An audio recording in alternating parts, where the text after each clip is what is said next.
participo do Arte Pará desde a primeira versão dele.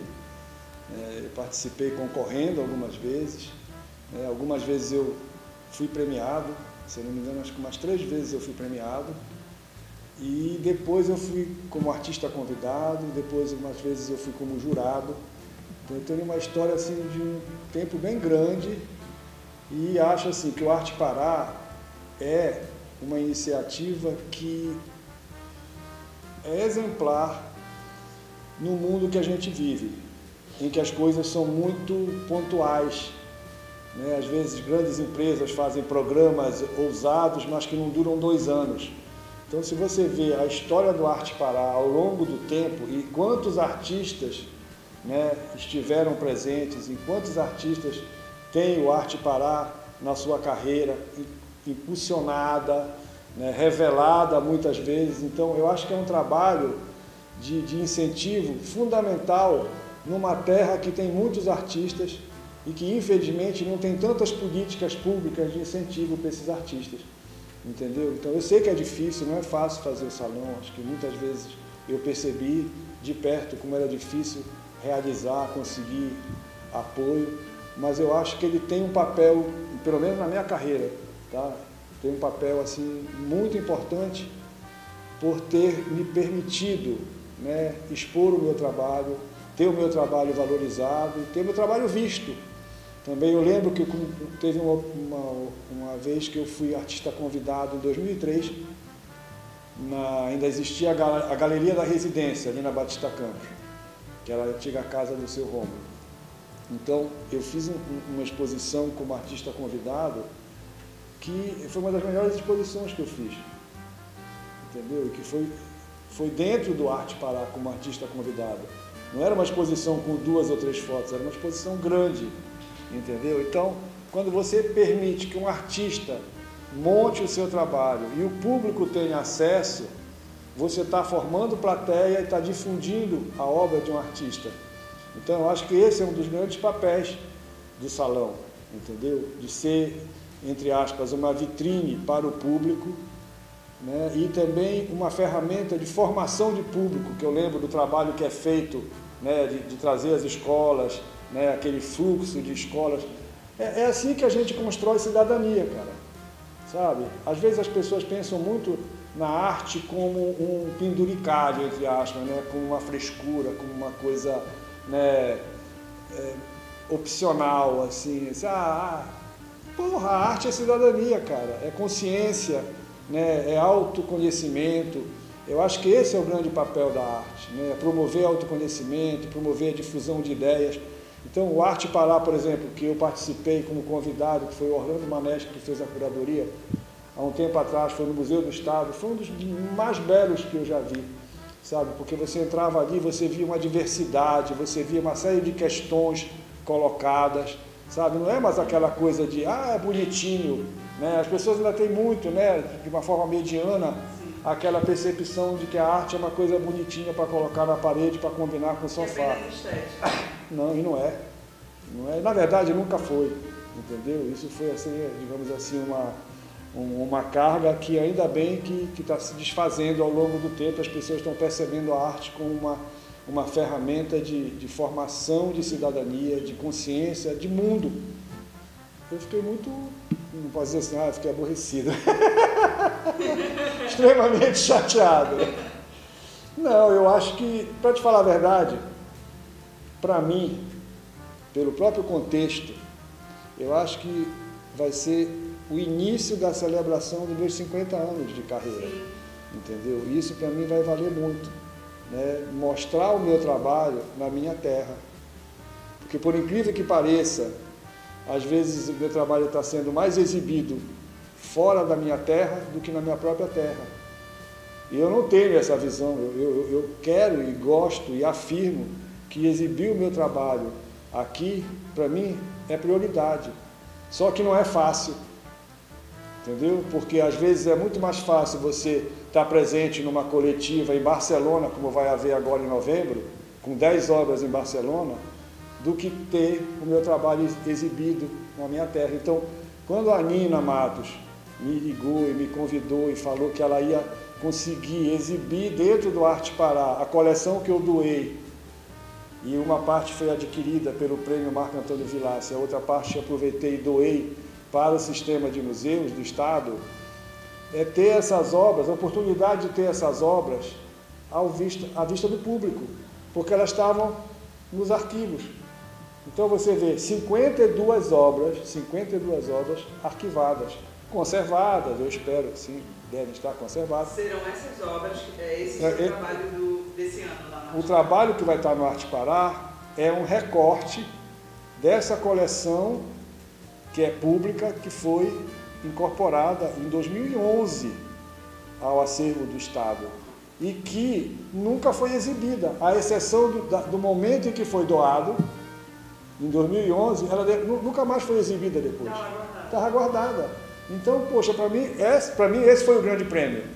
Poder ter o meu trabalho exibido na minha terra. Esse, para mim, essa é a grande homenagem. A homenagem não é à minha pessoa, é a homenagem ao trabalho. Permitir que as obras cheguem aos olhos do público. Para mim, esse é o grande prêmio. É engraçado, é interessante essa pergunta, porque eu só fui me dar conta do tempo, embora a fotografia viva de segurar o tempo, né, de tentar agarrar a roda do tempo, sem sucesso, claro. O tempo não para, mas a fotografia para. Sim.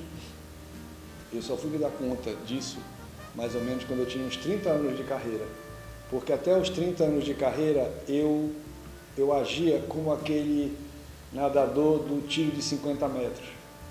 Se o nadador, o César Cielo, for parar para pensar em qualquer coisa depois que ele se joga na piscina, ele não vai ganhar nunca. Então foi assim que eu agi até os meus 30 anos de carreira, um tiro de 50 metros. Eu fotografava, quase como um gafanhoto em busca de luz, entendeu? Tanto que tem muitas fotos que eu só fui ver com a atenção devida décadas depois de ter feito.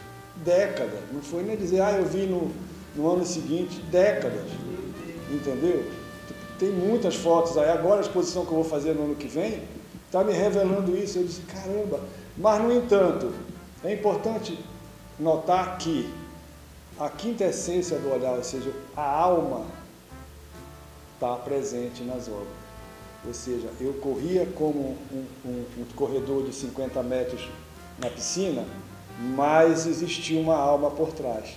Só que o gesto era de tamanha, tão aguerrido, tão pulsante, que eu não parava para refletir muito. Depois eu fui amadurecendo, aí eu começo a refletir, e eu começo a identificar que, digamos assim, a linha condutora do meu trabalho, ela permanece praticamente inalterada, sabia? É muito interessante isso. Ela tem uma constância, né, de olhar para aquilo que normalmente não é olhado, de valorizar aquilo que normalmente está à margem do que as pessoas estão olhando, né, de olhar para as coisas mais simples, para as pessoas mais simples.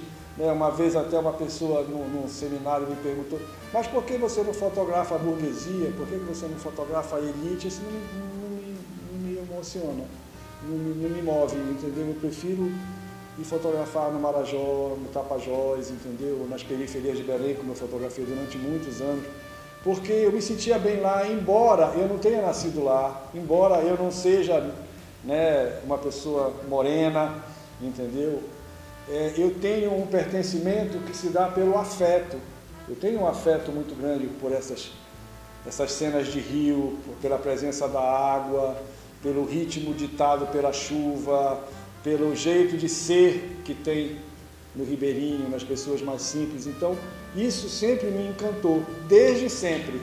É claro que isso vai depurando ao longo do tempo, vão se colocando camadas, inclusive de pesquisa técnica. Você começa com preto e branco, depois você descobre a cor, depois você mistura as temperaturas de cor, depois você agrega um infravermelho na captura, depois eu trouxe a floresta para dentro do trabalho, porque ela não estava dentro do trabalho. Eu sempre repudiei muito aquelas cenas National Geographic, que de certa forma criam um estereótipo da Amazônia como o Eldorado, né? Aquela coisa de animais, floresta, ou aquelas questões mais assim mesmo, entre aspas, manjadas, né? Estereotipadas. Nunca me interessou.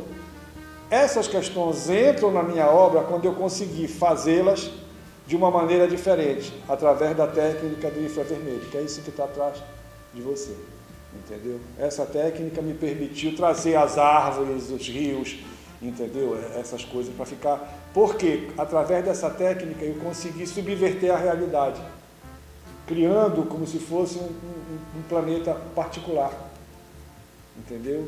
E um planeta que eu chamei essa série recentemente de Mapa do Éden, porque justamente é como se eu estivesse construindo um paraíso com pessoas simples, né, que trabalham, que se divertem, que convivem com a floresta em harmonia, porque o nosso povo ele convive com harmonia. Sim. Quem desarmoniza não é o nosso povo. Verdade. Em geral, não. Eu quero fazer uma exposição só sobre o Marajó, que eu acho que o Marajó hoje, ele sintetiza, ele concentra todas as, digamos assim, os elementos que eu considero essenciais no meu pensamento. A simplicidade, o respeito à natureza, a cordialidade, o acolhimento, entendeu?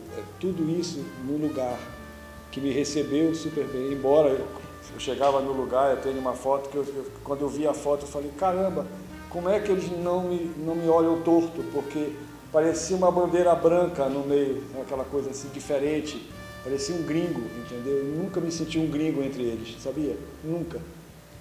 Né? No Ver-o-Peso diversas vezes, dólar, money, entendeu? Mas no Marajó nunca. Tanto que a gente tem uma casa hoje lá, entendeu? E a gente tem pessoas queridas que a gente convive, né, que nos recebem, então isso para mim vale muito. Então eu quero, de certa forma, depois dessa exposição do ano que vem, fazer alguma coisa mais focada no Marajó, entendeu? Mas não para, na verdade é mais do mesmo que não é igual. Porque se tu for ver o tema do meu trabalho, ele é o mesmo, mas não é o mesmo. Entendeu? Primeiro, porque os lugares vão mudando, eu vou mudando, entendeu? Mas se tu puxar o fio de uma foto de hoje, ela vai dar lá em 1975. Isso é que me encanta, entendeu? Porque eu me cobrava muito isso quando eu comecei a fotografar. Porque a gente vivia num país onde sempre o que era bom era de fora. O fotógrafo bom era o Cartier-Bresson, era o Avedon, eram os fotógrafos americanos, franceses, italianos. E eu demorei. O fotógrafo brasileiro praticamente não conhecia os fotógrafos brasileiros. Quem começou a fazer esse processo de aproximação dos olhares dos brasileiros sobre os brasileiros foi a Funarte, com as Semanas Nacionais de Fotografia. A minha fotografia é extremamente intuitiva, sabe? Eu sou muito assim, qual é a pauta? Não sei, mas eu acho que eu tenho que ir para ali. E aí tu descobre alguma coisa. Mas o escorpião é muito assim mesmo. É, muita intuição. Então eu queria te dizer, desde a minha primeira exposição, que eu fiz a minha primeira exposição, eu estava fotografando já há 4 anos. Um bebê, pô. Um bebê numa época que não tinha internet, que você não tinha informação, que a informação vinha pelos livros, que vinham em espanhol. As revistas chegavam 6 meses depois de lançadas em Paris, entendeu? Eu assinava as revistas para virem da França, da Suíça, para eu poder ter acesso àquilo. Mas era formação, entre aspas, colonizada, entendeu? Por quê? Eu estava vendo o trabalho dos fotógrafos europeus, eu não estava vendo o trabalho dos fotógrafos brasileiros, entendeu? Mas eu queria, está no texto do folder da minha primeira exposição, está dito que eu sabia que eu ainda não tinha um estilo pelo qual eu pudesse ser reconhecido, mas que eu tinha e tenho aquilo como um objetivo. Eu queria criar um estilo pelo qual eu pudesse ser reconhecido. E eu fiquei muito feliz quando... Essas coisas, elas não podem ser tão racionais. Quando eu comecei, o fotógrafo, imagina eu, um moleque, magricelo pra caramba, entendeu?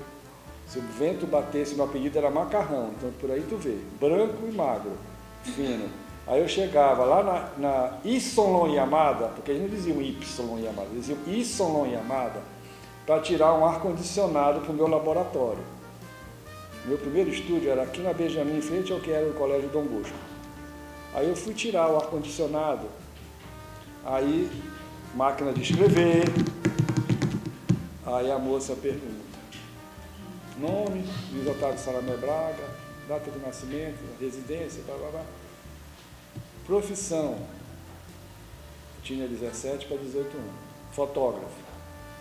Aí ela se levantou e falou assim, o senhor não quer botar estudante? Que eu acho que é mais fácil de aprovar a sua ficha. É, cara, não é brincadeira não, essa eu já me viu contar essa história umas 30 vezes. Mas é importante que se conte para que as pessoas mais jovens perceberem que se elas podem usufruir do glamour da fotografia hoje, é porque muita gente como eu e tantos outros, Pedro Pinto, Ari, entendeu? Braz da Rocha, Porfírio da Rocha, o seu João Oliveira, entendeu? E tantos outros, Chicaoca, Elza Lima, Otávio, Valda, plantaram lá atrás pela valorização e o respeito à profissão de fotógrafo. Sabe? Então esse respeito, eu tenho muito orgulho, sabe? Eu briguei muito por crédito de autoria, entendeu? Porque isso é respeito, isso você planta. Por exemplo, vamos lá, aí chegavam os empresários de supermercado, que eu não vou dizer o nome, encartes, propagandas e tudo. Aí o cara disse, olha, mas a gente vai botar o teu nome. Faz um desconto aí, porque a gente vai botar o teu nome. Esse nome é lei, amigo. Não é favor. Entendeu? Você não vai me pagar. Ah, mas então, vamos dizer assim, você vai me pagar botando o meu nome. Ah, beleza. Então eu vou pegar esse nome, quando sair no jornal, eu vou recortar esse nome, vou lá no teu supermercado, quando a minha compra passar, que a caixa pedir, cartão ou é dinheiro? Eu vou dizer, não, é crédito. Crédito de autoria. Está aqui o meu nome. Olha. Pode quitar minhas compras todinha aí. Entendeu? Eu responder se fotografia é arte, cansei. Gente que ia na exposição, comprava uma foto e queria levar um negativo, sei lá quantos, entendeu? Então, foi uma construção. Então, você hoje, quantos perfis de fotógrafo tem aqui? Mas, às vezes, as pessoas não construíram e só querem usufruir. Então, que pelo menos elas tenham respeito aos que vieram antes, ainda estão aí, semeando e plantando esse respeito que a fotografia tem hoje, que a pessoa pode chegar no cartão de crédito e colocar fotógrafo para pedir um cartão de crédito, não vai precisar mais se esconder com estudante ou empresário, entendeu?